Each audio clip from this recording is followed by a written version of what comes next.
Morning, friends. Pastor Chuck Blair here. Great to have you joining me this morning for 10 minutes of morning calm. Just returned from a clergy trip, clergy gathering out in Colorado. So that was fun to do, and it's wonderful to be back in the saddle with you folks as well today. And today, what I wanted to talk about is this idea of trusting life just a little bit more.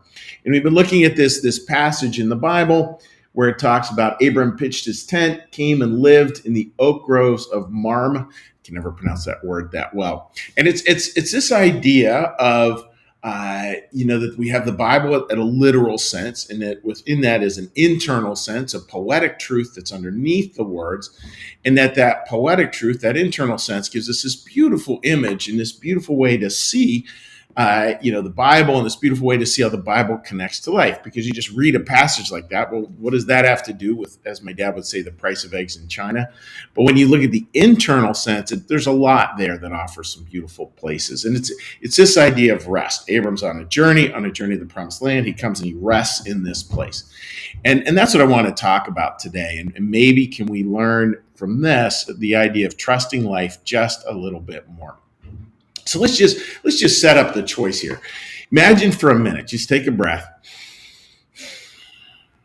and imagine you are really convinced that you cannot trust life. And I think most of us probably have moments like that where we just can't trust life. We can't trust the way things are going. We can't trust other people. We can't trust God. We just can't trust. We can't do that anymore.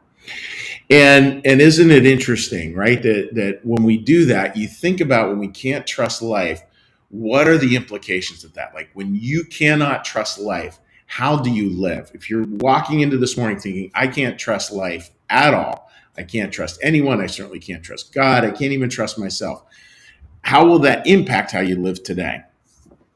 I don't think there's a lot of people who would say, oh, my life will be much better for having that perspective. I think we all know, despite the fact that we will do that, and sometimes do it for good reason, because life has not been trustworthy that particular in our life as it is right now.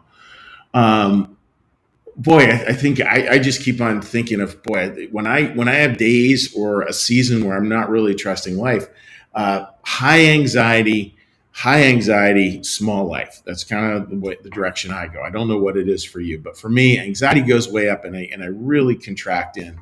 And I would imagine many of you have something similar in that. Now let's flip it. Imagine we go into life just trusting life a little bit more. Now, that doesn't mean when God, the trust God is asking us to have isn't that today will be perfect, or that this very temporal challenge, this challenge I'm experiencing today, is just going to be gone by this afternoon with the right prayer or the right perspective. That's not it at all. It's God's not big in problem solving per se in the immediate way that we tend to think of it, and where we tend to use God, as Richard Rohr would say, kind of as a Santa Claus God, where we want come in and give us some gifts and end of problem. It's not it. It's much more of feeling, and this is a little esoteric, but it's more this feeling of how God's kind of holding us through all these challenges of life. Like we trust his holding in the challenges, not trusting him to overcome per se all the challenges, because some of them, folks, just are not solvable. I mean, I as a pastor, that part is really, really clear on that. There are certain challenges, certain losses, certain things that are not solvable. And so how can we just get that, okay, God's going to hold us all through this? That's what we learn to trust. And a simple example of this, and it's a beautiful line, and I've referenced this before, talking about what is love within us. And it's God's love within our heart, deep in our inmost. And Manuel Swedenborg talks about this in the book Secrets of Heaven, and he calls it the actual living energy of the inner self. So there is this deep within, and again, we can be asleep to it. We can be so protective of it. We don't experience it consciously. But that idea of deep within, there's this actual living energy of the inner self. And again, I've talked about that before. But I think it's worthwhile, again, to come back to it and just really reinforce actual living energy of the inner self. We all have that. And again, it might not be accessible to you at this moment, but it's there.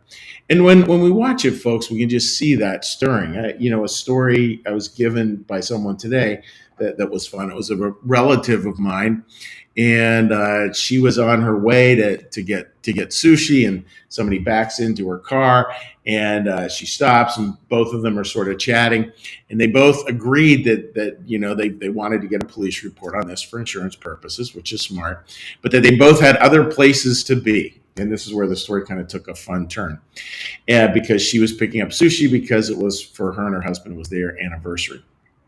So they both agreed, they shake hands, that they would meet back there in X amount of hours, because he had a place to go, she had a place to go. And anyhow, so they came back. They set the accident back up. They, put the cars where they were. They called the police officer. They told the police officer, "Look, this is how our cars were positioned. This is what happened. It happened 2 hours ago, but we each had different things to do. So we went off. We did that. She bought sushi, came back, had anniversary dinner with her hubby, and then met the guy back. It had to have been a lunch, I would imagine." And that, I thought, was really fun. And the police officer was a little with a smile, was a little surprised. He said he'd never seen people do that before. And I think when we see that, like that's the level of trust, right? That trusting that person's going to show back up, trusting that you can trust life. And it ended up being a great experience for them, a great experience for the police officer. No one was the worse off for it. Now, can trust be foolish?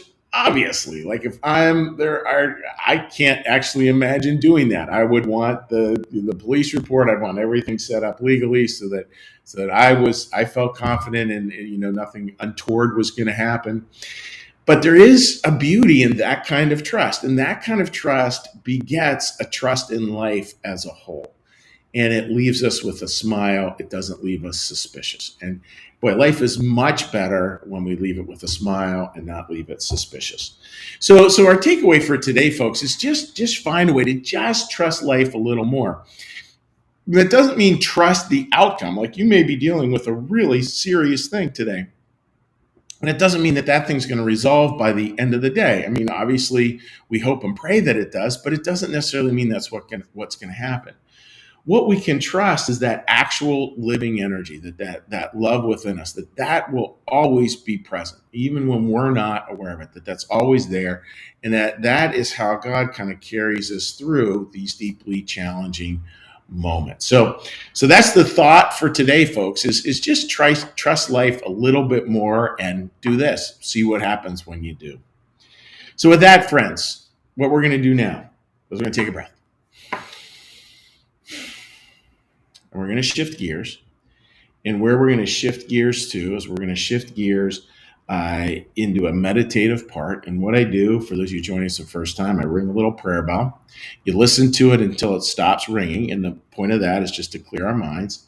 After it stops ringing, what we're going to do is we're going to do a little meditation. Then we're going to do a little prayer. We're going to do a little blessing. And we'll say hi to folks on social media.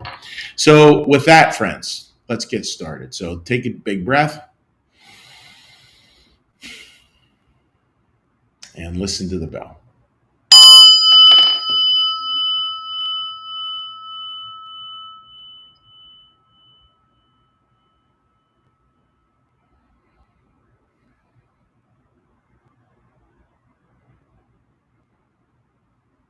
Be still and know that I am God.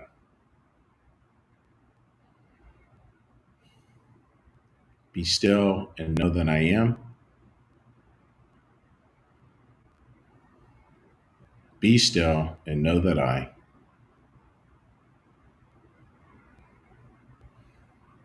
Be still and know that.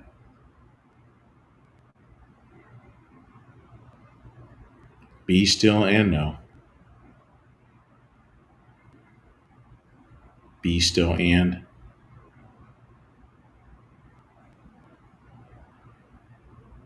Be still. Be.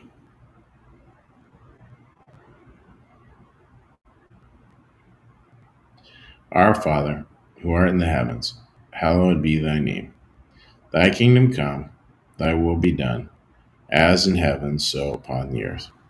Give us this day our daily bread, and forgive us our debts, as we also forgive our debtors. And lead us not into temptation, but deliver us from evil. For thine is the kingdom, and the power, and the glory forever. Amen. May the Lord bless you and keep you. May the Lord make his face to shine upon you and be gracious unto you. May the Lord lift up his countenance upon you, bring you peace, and bring you home. Amen. All right, dear friends, let's give a little cheery hello to folks. And again, I hope you're doing quite well. Let me pull this on up. Let's see if this is going to cooperate here. Sometimes it does, and sometimes it does not. Let's just try a little thing here. See if that will help. Again, I'm sorry, folks, but this computer network and my phone do not always cooperate. Let me just try one more thing, and then if it doesn't, we're gonna bail, and I'll just do written comments. Yeah, unfortunately, folks, it's not gonna pull up for today. So anyhow, I wish you all the best. I'll be going on to the Facebook right after this to comment in written form for you folks. Wishing you all the very best, and a little note about your generous support of New Church Live as we close. Like our content? It's funded by viewers like you. Please consider becoming a sustaining supporter of New Church Live today. Take care, folks. Have a wonderful day.